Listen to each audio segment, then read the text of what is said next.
Hello, everybody. Dan here with The Wealth Instinct. I wanted to share with you my most recent article, Think, Act, Feel, and Grow Rich by Creating a Lasting Business. First, if I could ask you a favor, if you could subscribe to the channel and click the bell icon, that way you'll get notifications whenever I create new content. I create content focused on business, entrepreneurship, and personal development. So this post was really inspired, as you may have guessed, by the book Think and Grow Rich by Napoleon Hill. This book is a book that it's been around forever, and I read it years ago, and so many people reference this book and talk about this book. And I actually stumbled on a copy at a used bookstore that I just grabbed just to have another copy, and it's been kind of kicking around my room. And one day I just kept thinking I need to read this again, and I'd remembered some vague notion of it, but I read it so long ago that I'd kind of forgotten what it was all about. And I'm so glad I read it again. And it's one of those ones that I think, these days everyone is trying to write a book, and I think fewer people are reading books. And or if they are reading books, they're just reading more books, but reading them superficially. And I think success often comes down to reading fewer books, but reading really important books and not just reading them, but absorbing them and assimilating them, and to the point that you change the way you think. And that's what Think and Grow Rich is really all about. It's about changing the way you think and realizing that creating wealth is not just an accident. It's not just something people get lucky and do. It's not that some people are just privileged. There's a formula to it, and Napoleon Hill tells the story of how he was interviewing Andrew Carnegie, and Andrew Carnegie was kind of challenging him and almost taunting him a little bit, like, hey, you know, there's a secret here, and if you're able to capture it and present it in a way, people will more people will be able to have success, and it could really change our education system. It could change our society. And if you're up for it, I think you should do it. And Hill took on the challenge and spent, I think, 25 years interviewing, I think, over 500 successful people, and coming up with this kind of these 13 principles to success, and sharing them in his book. And to me, what's it's so I hear the title Think and Grow Rich, and I'd forgotten after reading it so long ago that he talks a lot more about thinking. Like, it's interesting because several years ago The Secret came out, and people talk about, it's like, the secret, what's this mysterious secret in manifesting your future? And I was kind of thinking, well, is that what Napoleon Hill was talking about? He's talking about a secret and Think and Grow Rich, and I'd forgotten like what a practical guide it is. Like, Think and Grow Rich is very practical, and you have to change the way you think. You have to think differently. You have to start with the process of thinking, but it's a very practical guide, um, with how to create success. And that really hit me this time when I was rereading it. So desire is the first one, right? You've got to have a burning desire. It can't just be like, I kind of want to make more money, or I kind of want to change this or that, or change the world. You got to really want it so badly that you're willing to be obsessed with it. And you got to have faith. You have to have faith that you can actually do it. You have to have faith that it's possible. You have to have faith that, even if it's not possible, you're still going to do it, right? Like, he talks about specialized knowledge, and I think this is like such a critical point, because we have a tendency to believe that knowledge is power, but knowledge is really just the potential to power. The key here is action.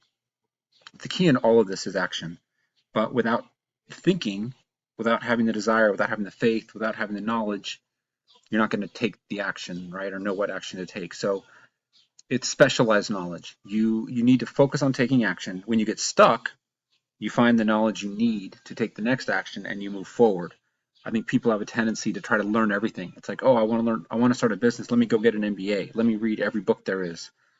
Let me learn everything I might need to know, and then I'll start. It's like, no, that's procrastination. That's putting it off. The key is to take action and figure things out along the way, right? Like, learn as you go. That's the key here. It's specialized knowledge. It's the specific things you need to know, not just trying to learn everything. He talks a lot about imagination and versus creativity. Creativity is sort of taking ideas and playing with them and riffing on them, but he talks about imagination as sort of this tapping into a higher consciousness.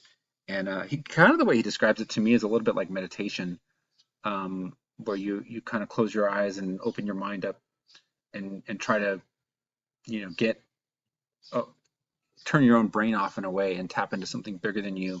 And these brilliant ideas of brilliance come to you, and I don't know where they come from, and I don't think anyone does. But when you stop focusing on your fears and your doubts, you you gain access, I think, to ideas that are bigger than yourself and that are ideas that are powerful that could change your life and change other people's lives as well. One of the really practical aspects of it is organized planning, and you know it's interesting because a lot of entrepreneurs tend to be dreamers, and I think that we tend to have a perception of dreamers as people that never really create anything and achieve anything, but obviously entrepreneurs do achieve things and create things. So the gap here, the difference is that entrepreneurs are people who dream, organize their ideas into plans, and take action, right? Like being a dreamer is a critical part of it, but you can't stop with being a dreamer. Like being a dreamer has got to be, and it takes a lot of courage to act on your dreams, right? Because people are going to tell you you're crazy. They're going to tell you you're foolish. They're going to tell you it's a bad idea. But organized planning is really a critical step into, he calls it crystallizing desire into action. And what I think is so interesting is how often our plans don't work out exactly how we think they will, because we can't take into account everything, and there's so much we don't know. But the process of planning is still incredibly valuable. Like I think Dwight Eisenhower said, in battle, plans are useless, but planning is essential. And I think that's such a profound statement. Um, you know, plans often don't go the way we think they will, but the process of planning is so critical to success. Actually thinking things through and coming up with a plan is so critical. Just to, I think, to help give you the confidence to start taking action. And then once you're taking action, then you can continue. He talks about decision. Decision is so critical. So often we get caught up in trying to make the right decision, and often the worst thing you can do is to make no decision, right? Like it's better to make the wrong decision than make no decision. And often, this is one of the critical things about leadership and entrepreneurship, is that you have to be willing to make a decision. You have to be willing to put your reputation on the line and be the one who's responsible for being wrong, right? Like you have to be willing to say, this is what we're doing, and it might be wrong, but this is the best we know right now, and this is, taking everything into account what we think we need to do, and this is the course we're going to take. And I used to really struggle with this, hearing that successful people often are really good at making decisions, because I was so bad at making decisions. But I think what it comes down to is it's not that successful people, or people who decide quickly, are more likely to be successful. What it is that when you are clear about who you are, about your values, about your vision and your mission in life, it's really easy to make decisions, because anything that comes up, you can see if it aligns with your strategic mission and vision or not. And that's the nature of it that I think allows people who have a clear mission to be successful and to make decisions quickly. And I think because they make decisions quickly, they're able to keep moving forward and keep taking action. Persistence. So, it's persistence is such a, it's so amazing how, if you think about it in terms of a journey, it's like it makes it a lot simpler, I think. The thing about reaching success, though, is you have no idea how long the journey is going to be, right? You might think, I'm going to set foot on this 6 month journey, and you might get 2 years down the road and you haven't gotten to where you thought you would. And it's easy to say, this was only supposed to take 6 months and we're 2 years in. Why should I continue? Now, if the journey's worthwhile, it's pretty obvious you should continue. If the mission is worthwhile, it's pretty obvious you should continue. Um, but when people quit, well, you're not going to make it. That's the only way you fail, when you quit. And so being able to stick with it and keep going is so critical. And he talks a lot about how it's almost like a test. It's like right before you're about to succeed is when you're the most tempted to quit.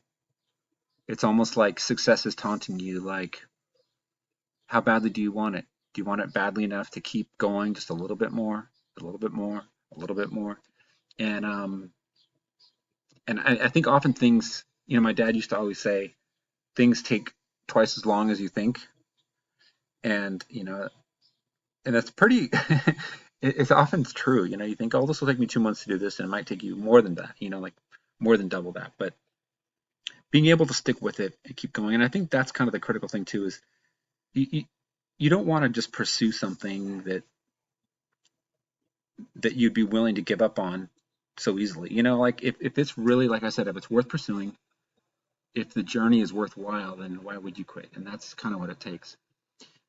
One of the things that I'd forgotten about when I reread this was the idea of a mastermind group. And just thinking of the title, Think and Grow Rich, I'd forgotten what a practical guide it is, and how we tend to think of successful people as rugged individualists, and they did it on their own, And the truth is that in order to be really successful, you need a team, you need a support group, you need other people around you who are able to help you and support you and guide you and challenge you. And the mastermind group is, to me, one of the most underrated aspects of success, because we tend to be like the people we surround ourselves with. And if you just hang around people who are excellent, you're gonna be more excellent. Like it's almost that easy. Like, not that it's easy, but just by being around people that are pursuing excellence in any area is gonna challenge you to step up your game. And when you're hanging out with people that are excellent in an area that you're trying to pursue, you're going to get better at it, and you're going to benefit from their knowledge and their experience, and you're going to share yours with them. And this is how we succeed in groups, not just individually, but as groups. So such a critical aspect, and such a great reminder reading that. So to me, Think and Grow Rich is really, it's about the idea that anyone can do it, and it comes down to how you think. It's not just that you can think and grow rich, it's that the way you think will determine if you grow rich. And the formula is really to look at these principles and pursue them. And so if you haven't read it, definitely read it. It's one of those ones that I actually started reading it again as I was writing this article, and it's one of the ones I want to keep reading, probably every year. Probably read it a few more times and keep it on the shelf and keep reading it, because it is such a timeless classic. Check out this link here. This is a link to a video by Jeff Lerner about the Entre Institute and the Entre Nation. And if you are looking for specialized knowledge, if you're looking for a mastermind group, if you're looking for people who are committed to excellence, if you're looking for training, for coaching, this is the best resource I found, especially if you want to just improve your life or start a business. So definitely check it out. I want to thank you so much for watching. I'd love to hear your comments. Be sure to subscribe and click the bell icon so you get notifications. All right, take care. We'll talk soon.